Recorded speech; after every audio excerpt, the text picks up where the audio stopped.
Bom dia, irmãos, na paz do Senhor. Graças a Deus por esse dia que o Senhor nos concede, de podermos mais uma vez nesse dia podermos aprender um pouco da palavra do Senhor. Nós estaremos estudando hoje a lição de número 14, que tem por título Providência e Promessa. Nós temos os nossos textos básicos, que são o capítulo 15 e o capítulo 16 do livro de João. Nós estamos estudando essa série do livro de João, e desde o capítulo 13 até o capítulo 16 é uma série de instruções que Jesus vem dando aos discípulos. Eu quero aqui agradecer aos pastores da ADU, pastor Miqueias, pastor Vladimir, pastor Adilson, os demais obreiros, aos nossos irmãos que são responsáveis pela IBD, o nosso irmão Joel, e ao nosso irmão Alexandre. Que Deus os abençoe em Cristo Jesus, e eu agradeço pela oportunidade. Amém? Antes de nós iniciarmos o nosso estudo, nós estaremos estudando o capítulo 15 e o capítulo 16. Tá? Se os irmãos quiserem acompanhar na sua revista, fica à vontade, mas eu preferiria que os irmãos acompanhem na sua Bíblia. Amém? Vamos fazer uma oração antes de nós iniciarmos a nossa aula. Pai, no nome de Jesus Cristo, teu Filho, nós somos gratos a Ti, Senhor, por mais uma oportunidade que o Senhor nos concede de podermos aprender um pouco mais da Tua Palavra. Que o Senhor venha falar conosco e que nós, ao aprendermos, possamos aplicar em nossas vidas. Amém? Bom, vamos falar sobre providência. No capítulo 15 de João, nós temos ali uma parábola ou uma alegoria. Jesus se descreve como a videira verdadeira, aqueles que se tornam seus discípulos como ramos, ao permanecer ligado nele como fonte da vida e frutificam. Deus é o lavrador que cuida dos ramos para que deem mais frutos. Deus espera que todo crente dê fruto. Nós vemos nos versos do capítulo 1 ao versículo 8, vamos ler esses versículos. Jesus diz assim: Eu sou a videira verdadeira e meu Pai é o agricultor. Toda vara em mim que não dá fruto, ele a corta, e toda vara que dá fruto, ele a limpa para que dê mais fruto. Vós já estáis limpo pela palavra que eu vos tenho falado. Permanecei em mim e eu permanecerei em vocês. Como a vara de si mesmo não pode dar fruto, se não permanecer na videira, assim também vós, se não permaneceres em mim. Eu sou a videira e vós sois as varas. Quem permanece em mim e eu nele, esse dá muito fruto, porque sem mim nada podeis fazer. Quem não permanece em mim será lançado fora, como a vara, e seca. Tais varas são recolhidas, lançadas no fogo e queimam. Se vós permaneceres em mim e as minhas palavras permaneceres em vós, pedireis o que quiseres e vos será feito. Nisto é glorificado meu Pai, que deis muitos frutos, e assim sereis os meus discípulos. Aqui Jesus ele classifica dois tipos de vara: infrutífera e frutífera. As varas que cessam de dar fruto são as que não têm em si a vida, que provém da fé perseverante em Cristo e do amor. A elas, essas varas, o Pai tira. Ele separa da união vital de Cristo. Em Mateus capítulo 3, versículo 10, Jesus nos diz assim: Já está posto o machado à raiz da árvore. Toda árvore, pois, que não produz bons frutos, é cortada e lançada ao fogo. As varas que dão frutos são as que têm vida em si por causa da perseverante fé e amor para com Cristo. Gálatas capítulo 5, versículo 22 e 26 diz assim: Mas o fruto do Espírito é amor, gozo, paz, longanimidade, benignidade, bondade, fidelidade, a mansidão e o domínio próprio. Contra essas coisas não há lei. O versículo 4, Jesus fala que estás em mim. É um relacionamento vertical da videira e os ramos. Quando a pessoa crê em Cristo, recebe seu perdão, recebe a vida eterna, o poder de estar ou permanecer nele. Tendo esse poder, o crente tem que aceitar sua responsabilidade quanto à salvação e permanecer em Cristo. Cultivar hábitos de comunhão constantes e profundas com Cristo.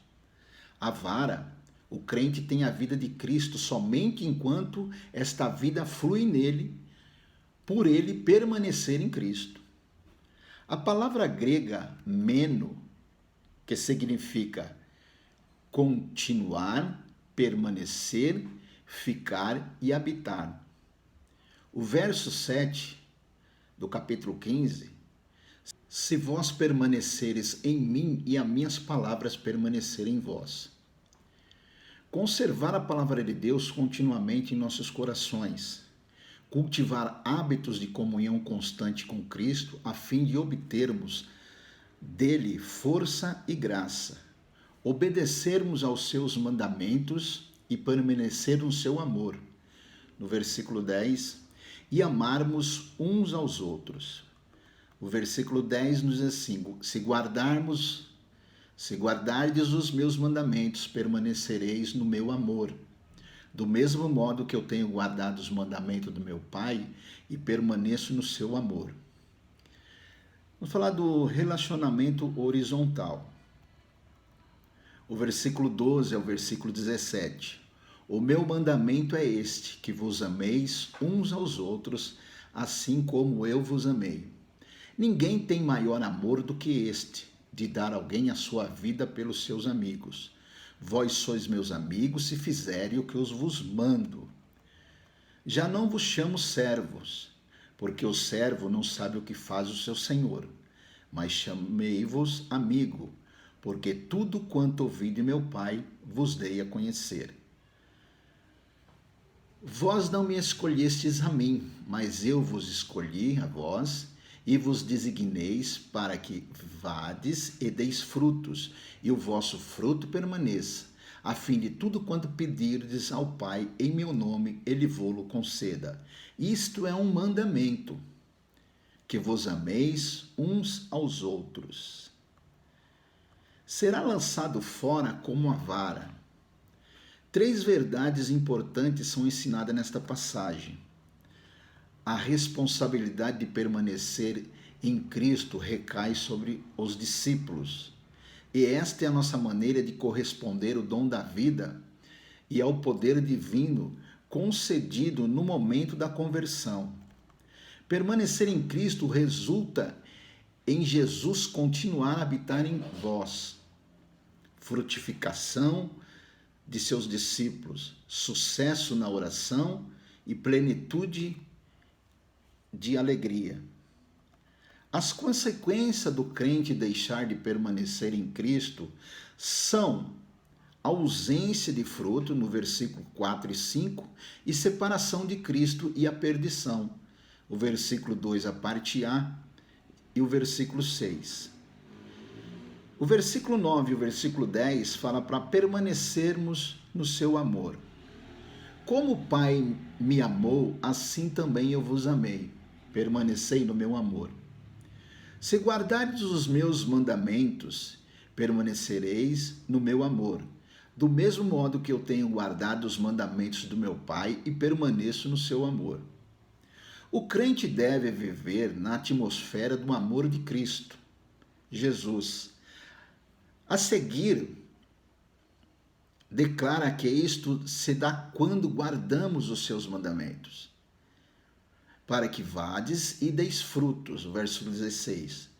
Todos os cristãos são escolhidos do mundo para dar fruto para Deus.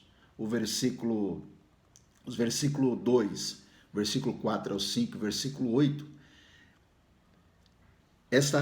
Esta frutificação se refere às virtudes espirituais, tais como mencionado em Gálatas, capítulo 5, versículo 22 e 23, que fala ali do fruto do Espírito, né, que é amor, alegria, paz, longanimidade, benignidade, fé, mansidão e domínio próprio. E Colossenses, capítulo 1, versículo 9 ao 10. Por esta razão, nós também, desde o dia em que ouvimos, não cessamos de orar por vós e de pedir que sejais cheios do pleno conhecimento e da sua vontade, em toda sabedoria e entendimento espiritual, para que possais andar de maneiras dignas no Senhor, aguardando-lhe em tudo, frutificando em boa obra, crescendo no conhecimento de Deus. Amém? O versículo 20 do capítulo 15, Jesus ele fala para os discípulos que os discípulos seriam perseguidos. O verdadeiro crente deve compreender que o mundo, inclusive as falsas igrejas e organizações religiosas, sempre se oporá a Deus e aos princípios do seu reino. Sendo assim, o mundo continuará sendo até o fim o inimigo e perseguidor dos crentes fiéis. Capítulo 4, versículo 4. Infiéis, não sabeis que a inimizade do mundo é inimizade contra Deus? Portanto, qualquer que quiser ser amigo do mundo, constitui-se inimigo de Deus. A razão por que o crente sofre e por serem basicamente diferentes. Não são do mundo e foram escolhidos do meio do mundo. Se fosses do mundo, o verso 19, se fosses do mundo, o mundo amaria o que era seu. Mas porque não sois do mundo, antes eu vos escolhi do mundo, por isso é que o mundo vos odeia. Os valores, padrões e dos modos de viver dos fiéis entram em conflito ao método iníquo da sociedade perversa. Então nós vemos aí a oposição que o mundo, né, que o pecado sempre faz à igreja. Vamos falar da promessa. No capítulo 16, capítulo 16, Jesus fala aos discípulos que eles seriam expulsos da sinagoga. Aqui Jesus não está falando da perseguição dos pagãos, mas a oposição e hostilidade da parte das autoridades religiosas. As referências anteriores que Jesus fez ao ódio que o mundo tem dos crentes, no capítulo 15, versículo 18 ao versículo 19, por certo, inclui esses líderes religiosos. Todos os crentes professos ou igrejas infiéis ao ensino de Jesus e à revelação apostólica segundo o Novo Testamento, ou que não procura manter-se separado da corrupção, dos corruptos sistemas da vida da sociedade, pertencem ao mundo. Em 1 João capítulo 4, versículos 5 e 6, nos diz assim: eles são do mundo, por isso fala como quem é do mundo, e o mundo os ouve. Nós somos de Deus. Quem conhece a Deus nos ouve. Quem não é de Deus não nos ouve. Assim é que conhecemos o espírito da verdade e o espírito do erro.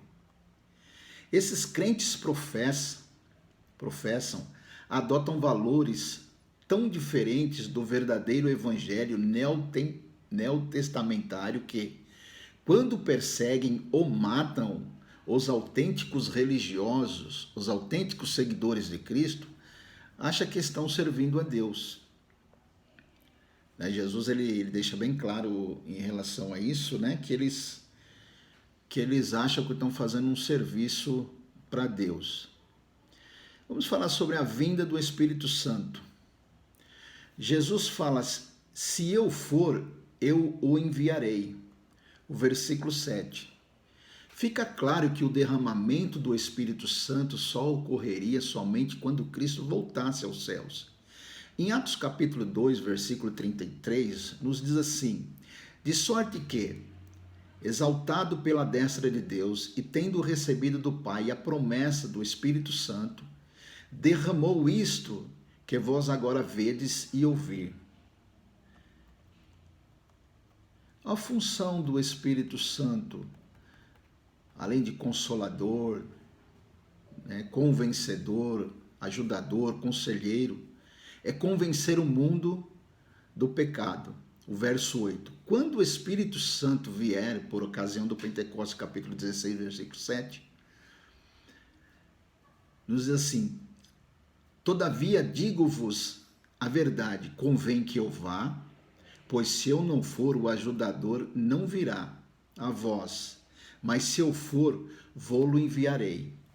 Em Atos capítulo 2, versículo 4, nos diz assim: todos ficaram cheios do Espírito Santo e começaram a falar noutras línguas, conforme o Espírito lhe concedia que falasse. Sua obra principal no tocante ao testemunho e à proclamação do Evangelho será o de convencer o mundo. Esse termo convencer, a palavra grega é elencho, significa expor, reprovar, refutar, convencer do pecado. A obra do Espírito Santo opera em 3 aspectos em relação ao pecador. Do pecado, o Espírito Santo desmascara e reprova incredulidade e o pecado, a fim de despertar a consciência. Em Atos capítulo 2, versículo 37 e 38, e ouvindo eles isto, compungiram-se em seus corações e perguntaram a Pedro e aos demais apóstolos: que faremos, irmãos? Pedro então lhe respondeu: arrependei-vos e cada um de vós sejam batizado em nome de Jesus Cristo para a remissão dos vossos pecados e recebereis o dom do Espírito. Da justiça.